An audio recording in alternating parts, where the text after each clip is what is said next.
Olá, estamos de volta com mais esse momento especial dentro da nossa programação da Feira do Livro de Cachoeira do Sul, na participação do portal O Correio, nessa programação tão especial. E hoje conosco a gente tem um convidado, o Lobo, muito conhecido no meio editorial, da editora Brasa, e que a gente agradece de antemão muito pela participação, porque ele vai nos enriquecer com esse ponto de vista também do outro lado, né? Do lado de quem comanda uma editora que certamente não é um mar de rosas, quase nunca, e é com ele que a gente vai começar então. Lobo, primeiro, muito obrigado pela sua participação, e eu queria saber justamente isso, como é que começou essa sua relação com quadrinhos, com a editora, como é que nasceu a Brasa, até porque a Brasa ela tem uma história que é minimamente desafiadora, né? Não fosse só a questão de quadrinhos, o que já é muito difícil. No Brasil, muito mais. A Brasa tem uma linha que é um desafio ainda maior, porque não é história em quadrinhos de super-herói, Marvel, DC, ela fala de cultura brasileira. Então, são dois desafios que você abraçou, você, a equipe. Como é que isso funciona? Conta um pouquinho sobre a sua história, sua trajetória também. Mais uma vez, muito obrigado pela sua participação. Opa, eu que agradeço a participação. E a gente gosta de encrenca grande, né? Então vamos lá. Quadrinho sempre fez parte da minha vida. Um dos rituais de família era aos sábados ou aos domingos o meu pai comprar jornal na banca, nos levar, eu e meu irmão. A gente ganhava um gibi cada um e a nossa semana era toda em função desse gibi, né? Era a gente passava a semana lendo e trocava depois. Eu li o dele, eu li o meu e a gente ficava muito em função disso. Então, quadrinhos sempre fez parte da minha vida. Meu pai era um leitor de quadrinhos, embora não um grande leitor de quadrinhos, era um grande leitor de ficção científica, então tinha muito livro em casa, a gente tinha muito acesso à literatura. E mesmo nos piores momentos de crise, o livro sempre tinha espaço dentro de casa, né? E isso é um privilégio gigantesco, né, que eu tive. E quadrinhos sempre fez parte da minha vida. Em 1991, eu fui estagiário da primeira Bienal Internacional de Quadrinhos do Rio de Janeiro, onde foi um evento meio secular, né, que é um evento que uniu a comunidade que hoje faz quadrinhos, né. Fazia muitos anos que não havia nada no Brasil, aí esse evento foi feito no Rio de Janeiro, veio gente do mundo todo, aquelas pessoas que você nunca imaginou na vida que você iria conhecer, estavam aqui e estavam dividindo o conhecimento deles com a gente. Eu também trabalhei na Desiderata, onde fui coordenador editorial e editor de quadrinhos, fui sócio da Barba Negra, uma editora de quadrinhos que tinha parceria com o Grupo Leia, que então era uma multinacional portuguesa chegando no Brasil, e agora a gente está aqui com a Brasa Editora, né? E a Brasa tem esse desafio extra, né? A gente faz um quadrinho que é um quadrinho voltado para o leitor brasileiro, onde a gente conta as nossas histórias, o nosso dia a dia, né? E em função disso, a gente fala muito também das nossas dores, das nossas questões sociais todas. E a gente trabalha um tipo de quadrinho que a gente chama de autoral, que é um quadrinho feito para adultos, na grande maioria, e que, enfim, é o topo da pirâmide de leitor, né? Então, no geral, imagina para o quadrinho que a gente faz. Lobo, e como você enxerga a participação da Brasa dentro do mercado como um todo? Porque ela tem esse diferencial que você bem descreveu. Mas como é que é isso dentro do mercado, que já é um mercado, digamos, conturbado, né? Talvez já tenha sido mais, hoje um pouquinho mais fácil, talvez, você que vai dizer para a gente. Mas como é que você enxerga ela que assumiu esse desafio dentro desse mercado geral? Olha, eu tenho sempre aspectos, né, enfim, antes era bom nisso e hoje em dia é bom naquilo, né? Então a gente está vivendo um momento histórico muito interessante, em que o quadrinho ele está voltando a fazer parte da leitura de muita gente. Antigamente a gente tinha um problema, que você só tinha leitura para criança, era Mônica e Cebolinha. Aí o menino passou a ter o super-herói. A menina continuava lendo Mônica e Cebolinha até 40 anos de idade, porque não tinha nada. Aí chega o mangá que recupera a leitura feminina. Então você passa a ter adolescentes mulheres e adolescentes homens lendo quadrinhos. existe uma infinidade muito grande de quadrinhos adultos para homens, não havia para mulheres. Aí hoje já há uma quantidade muito boa de quadrinhos autorais femininos, né, que interessam as mulheres, que falam do dia a dia delas, das questões delas. Né? Então, isso em 300 outros modos. Né? A comunidade LGBT também já tem títulos específicos. Né? Hoje em dia a gente fala muito de cultura negra também. Então, o quadrinho como um todo está melhorando junto com o mundo, né? Abraçando mais questões, abraçando mais públicos. É, eu acho que é muito difícil você falar de leitura num país que não tem enfim, não tem uma política pública nacional, né? Que, enfim, que leve a leitura tão a sério, né? A gente tem cada vez menos leitores, né? A gente tem mais dificuldade de coisas como, por exemplo, a guerra na Ucrânia aumentou o preço do papel em 50% de um dia para o outro. Eu comecei a Brasa nesse contexto, né? Então já é eu comecei a Brasa na pandemia. Aí, quando eu lanço meus primeiros 2 livros, ela já vem já começa com 50% de aumento do preço de papel. Né? Nós tivemos um revés pessoal, que a minha companheira na época, que trabalha comigo também, teve câncer. E aí, depois disso, a enchente. Então, como se já não fosse um malabarismo, né, fazer livro no Brasil e trabalhar com cultura, a gente ainda passou por uma série de questões que complicam qualquer negócio, né? E o nosso, que é cultural, é um pouco mais fragilizado do que os outros, né? E a Pois é. Brasa, nesse contexto, eu percebo a gente como enfim, a gente é mais uma editora no mercado, né? A gente tem uma participação tão importante quanto todas as. Cada uma ocupa um nicho ou se preocupa com um tema, né? Ocupa um espaço diferente. E juntos nós vamos dando as mãos e criando um mercado de quadrinhos, que é uma coisa. Não sei nem se a gente pode falar que existe um mercado de quadrinho autoral, um mercado de quadrinho adulto no Brasil, né? Mas, assim, juntos nós trabalhamos, né? Eu não consigo ver as outras editoras como concorrentes, muito pelo contrário, né? Nós trabalhamos pela formação de leitores. Então, é um Sim. trabalho muito em conjunto. Pois é, você falava muito em cultura, o desafio de fazer cultura no Brasil. E aí tem essa questão também dos quadrinhos dentro da cultura. No mundo da cultura, como é que o mundo da cultura enxerga os quadrinhos? Entende? Não é só gente de fora do mundo da cultura. O mundo da cultura enxerga o quadrinho. Por que eu te faço essa pergunta? Esse espaço que a gente está tendo aqui, com algumas entrevistas, foi um pedido nosso para a organização da Feira do Livro, em Cachoeira do Sul, que chega a sua 40ª edição, inclusive, nessa edição, porque a gente sentia falta de falar de quadrinhos. Né? A gente via muito livros, até outras manifestações artísticas, mas não os quadrinhos. E a gente queria muito falar de quadrinhos há alguns anos e resolvemos que não, vai ser dessa vez. Vai ser nesse ano, apresentamos o projeto, discutimos bastante esse espalho dos quadrinhos. Eu acho que tanto a cultura como a população em geral tem uma visão muito estereotipada do que é quadrinho. Quando você fala de quadrinho, logo se fala que as pessoas percebem como infantil ou como humor, né? Como se o humor fosse menor também, uma tirinha. Aí você fala, não, eu faço quadrinho adulto, aí já parece que é pornográfico, você já cai para um local que a gente faz. Isso é muito cansativo. É muito difícil alguém falar assim, eu não gosto de música. Você vai ouvir a pessoa falar, eu não gosto de reggae, eu não gosto de jazz, eu não gosto de sertanejo universitário. Né? Você não vai ouvir a pessoa falar, eu não gosto de cinema, eu não gosto de terror, eu não gosto de aventura, eu não gosto de drama. Né? Agora, o quadrinho, as pessoas falam, eu não gosto de quadrinho.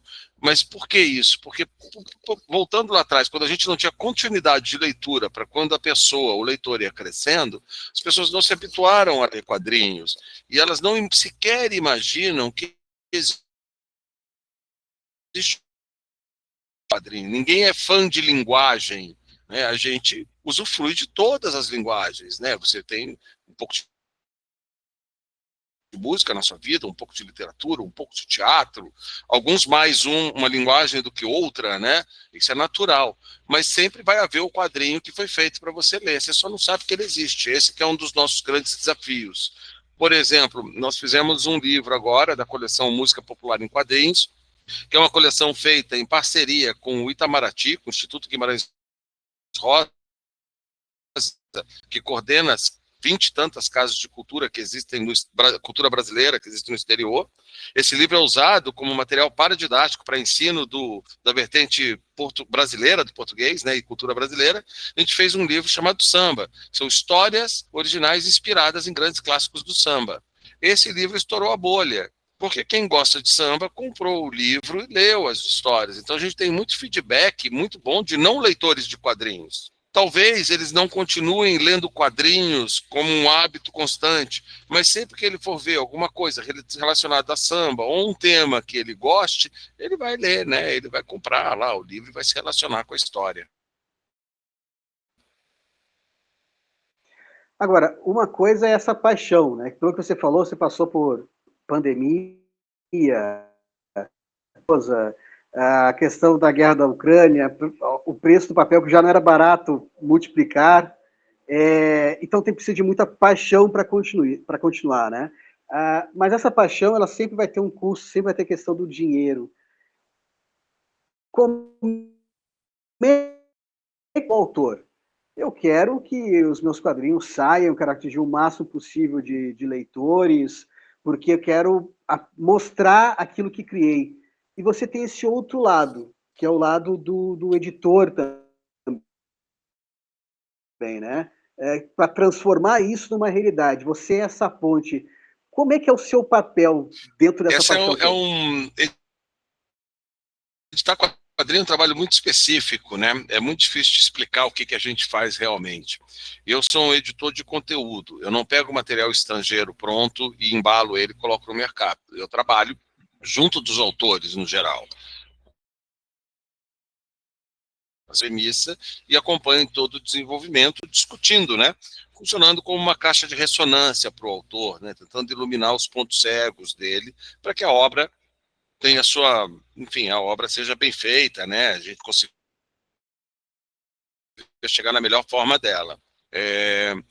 Vender é uma parte muito importante do processo. Então, eu só consigo trabalhar com ideias, com histórias, que eu saiba como eu vou vendê-las, né?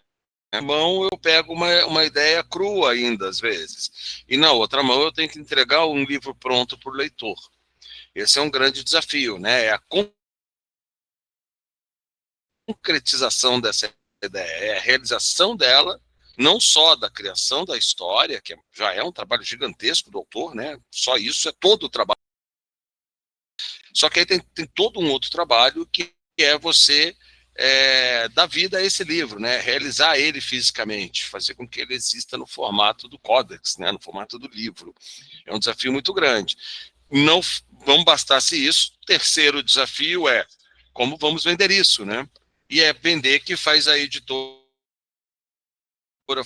funcionar, é o que nos possibilita sobreviver e também reinvestir o dinheiro em mais publicações e mais livros. Né? Mas você sofre de um mal, vamos colocar assim, que, por exemplo, o Rafael, ele lida com marketing. Uhum. Eu tenho certeza que quando ele vê alguma propaganda,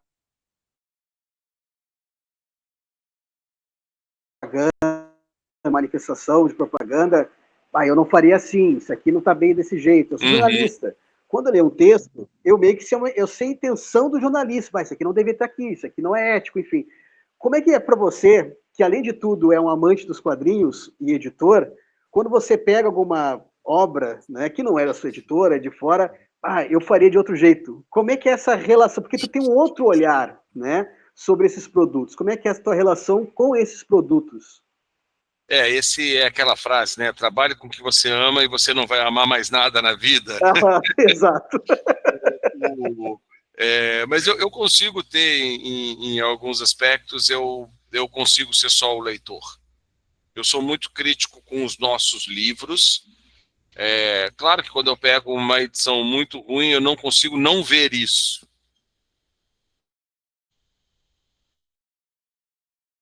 Porque a edição, para mim, começou a vir, e aí, nesse sentido, o meu cérebro começa a trabalhar e eu começo a pensar como eu teria feito. Isso acontece. Mas, no geral, quando eu vou ler, eu me preparo para ser só leitor. Então, os problemas que eu vejo nos meus livros, eu quase não vejo nos livros dos outros. Assim, problemas gráficos, essas questões, assim, eu praticamente ignoro. Eu só viajo e tento usufruir o melhor possível da leitura. Mas, às vezes, é difícil, né? Sim, eu, por exemplo, um leitor que não tem essa visão de editor, eu vou olhar para uma capa, eu vou olhar, né, você vai olhar para a lombada, você tem um outro olhar, né? Isso deve, a gente por olha exemplo, deve tudo, né? doer. Deve doer. A gente Eu olha até imagino. como o livro está colado, coisa que ninguém sabe, né? Assim, a gente dá aquela virada no livro para É verificar. horrível. É horrível. Numa redação de jornal, por exemplo, eu só de sentar na cadeira vou saber quem está trabalhando e quem não está. Coisa que quem está passeando não vai saber, enfim. É bem a frase que você falou: ame uma coisa e não vai amar mais nenhuma outra. Tem razão. Por falar em amar, Lobo, até já encaminhando a nossa conversa aqui, primeiro eu queria te perguntar, eu queria que você deixasse sua mensagem, e depois eu vou falar um pouquinho sobre a Brasa, para quem quiser consumir os produtos da editora, mas eu queria que você deixasse uma mensagem para quem está aproveitando a Feira do Livro em Caxias do Sul, repito, chega a sua 40ª edição, e daqui a pouco não tem esse olhar, porque passou, que nem você falou, parece que é uma coisa de criança. Então, o único contato que teve, se teve, foi com histórias em quadrinhos. Ainda bem que a gente teve Maurício de Souza, não é nada contra Sim, ele. claro, Ao exato. contrário disso, né? É uma Mas não função é uma história em quadrinhos. importantíssima na nossa leitura, né? Sim, mas qual é a mensagem que você deixa para quem está indo lá e daqui a pouco quer ir, mas encontrar quadrinho, ou como enxergar o quadrinho a partir desse ponto de vista cultural dentro de um evento como esse, que é o evento cultural mais importante que a gente tem na cidade? Eu acho que a gente tem que sempre tentar ampliar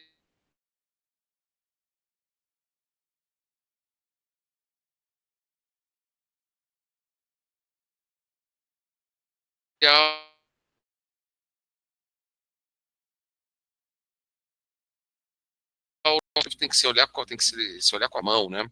Folheiem os livros, procurem entender sobre o que são as histórias, porque certamente você vai achar uma história que te interesse. É que nem ficar navegando ali no Netflix, né? Você vai vendo milhares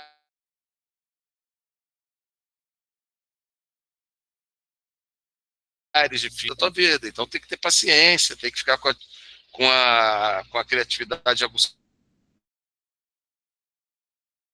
aguçada, né? E olhar com interesse as coisas todas. E também, se o nosso quadrinho é maravilhoso, o nosso cinema é espetacular, vivendo um grande momento. Né? Era muito comum, eu nasci na década de 70, passei a vida ouvindo que o cinema brasileiro não era tão bom quanto o estrangeiro. Hoje em dia, olha aí, a gente daqui a pouco é até melhor do que eles, né? Do jeito que a coisa está indo. A gente tem histórias lindas no nosso Brasil, tem muita qualquer coisa.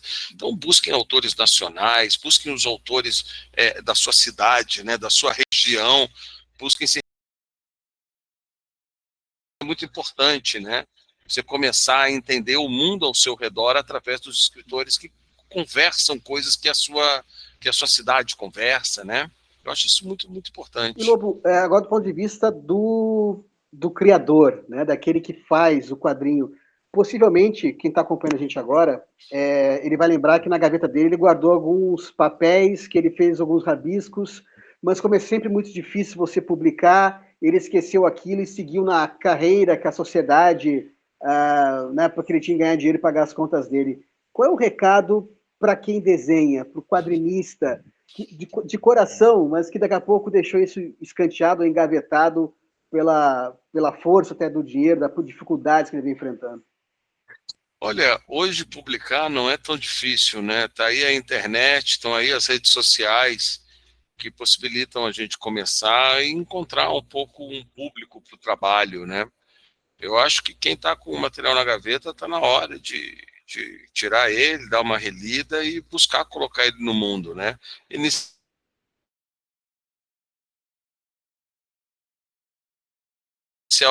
de primeiro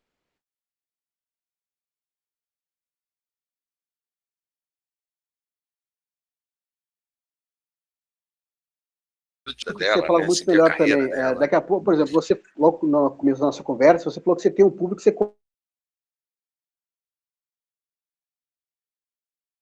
conhece qual é o seu... Como você mirar em todo mundo, que é capaz de não acertar nada. Então, encontre esse público também. Eu acho que é uma mensagem importante para a gente deixar. Né? A gente tem que trabalhar, a gente trabalha muito, né? Formação de público, né? Uma feira de livro é um trabalho de formação de público em essência, né?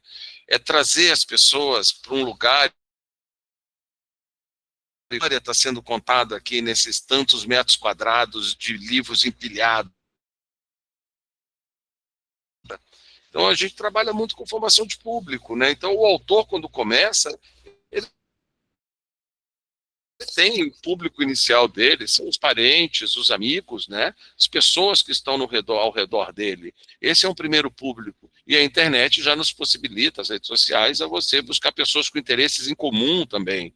Né? E daí, talvez, se o seu trabalho tiver fôlego, né? E talvez como um primeiro trabalho ainda não esteja pronto, se você seguir fazendo, você vai chegar em um que vai ter fôlego.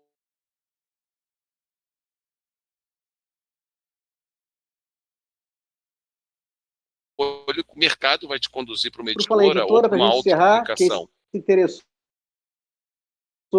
acompanhando aqui, Editora Brasa, como é que eu chego até a Editora Brasa, como é que eu consumo a Editora Brasa, como é que eu crio essa relação com vocês? A gente trabalha principalmente no nosso site, que é brasaeditora.com.br, e aproveitem que a gente está em pré-venda com 20% de desconto do livro do Marcelo Bonfá, baterista do Legião.